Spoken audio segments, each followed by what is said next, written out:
we talk about the $1 trillion millennial, I think direct to consumer is the fastest way for a retail brand to get there.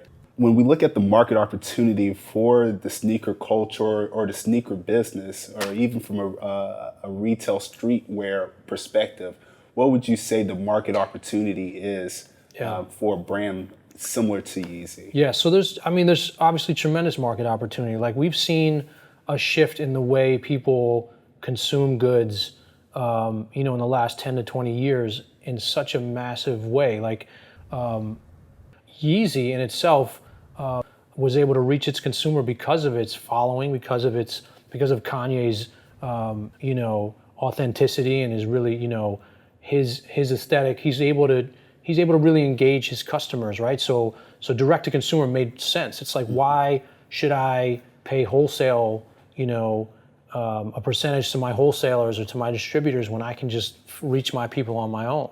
It's the same thing that a poppin' artist might feel like about their mixtape versus going to a record label, right? Like, you might be the Chance the Rapper of fashion, right? So you might be able to say, look, I don't need these record labels. I can go directly to my fans because I already have that engagement.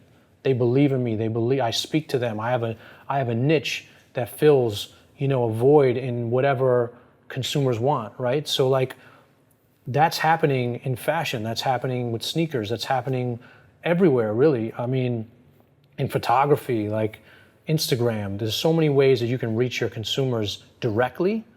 So it's taking the need of the middleman out, which is empowering the people selling.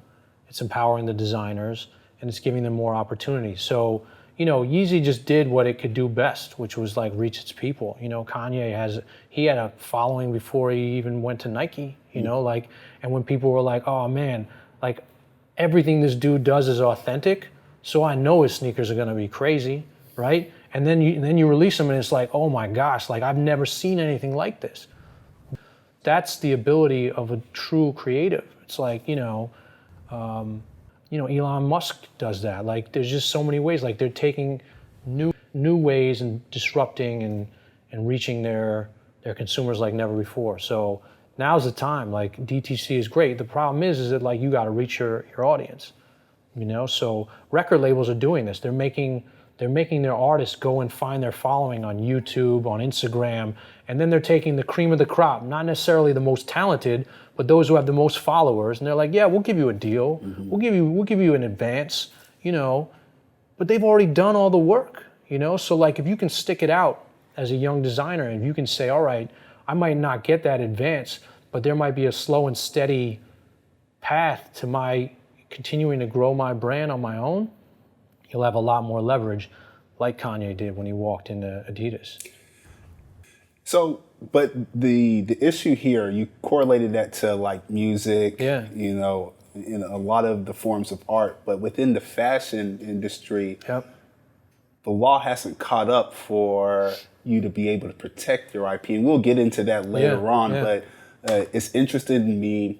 It's very similar from within the music realm, within other industries, but it seems like fashion is still dated from the U.S. perspective on the legalities around it. Yeah, and I think, the IP laws are somewhat broadening to cover more protection for designers. The problem is that they're protecting the huge conglomerates that have released, a multitude of products that look the same, so a young designer who has something that's really hot and really novel cannot get the same protection as, like, Nike that owns Converse and has a historical and iconic silhouette like the Converse All-Star.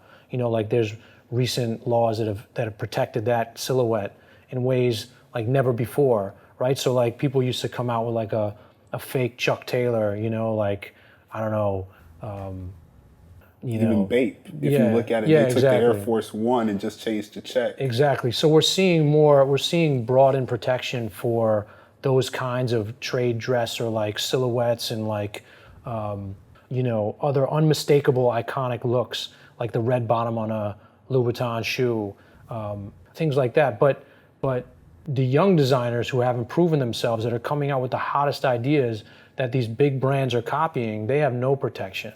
you know? And it's even in the luxury houses that are coming out with like haute couture looks and like things that are so wild and really blur the line between a utilitarian aspect of just like a piece of clothing and like art, right? And things that should be protected by intellectual property laws.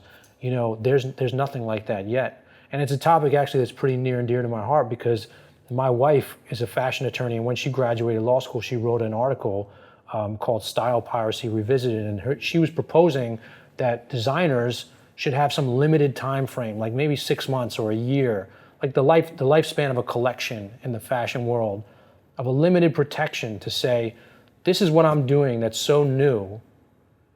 Give me some time to like let my design breathe and make some money, and then you can copy it. Yeah. Instead of the fast fashion model, which is like Kanye releases a dope Yeezy sweatshirt, and then whoever, I don't want to name names, but like whoever will have it on the shelves tomorrow or will have it on their website. And that's frustrating because like I spent all this time, not me, but you know, the designer spent all this time, you know, coming up with this amazing new look, and the next day it's gone and somebody else can buy it for the, you know, a quarter of the price. And it's frustrating. So like, I do think intellectual property laws in the United States needs to catch up with that a little bit because there's so much innovation there. Will it? I don't know, because the United States still looks at a piece of clothing as just a garment. Yeah. They don't look at it the same way we do. Like your plaid pants, which are dope and, you know, match with your inertia V2s. Like there's something about that. Like, Yeah.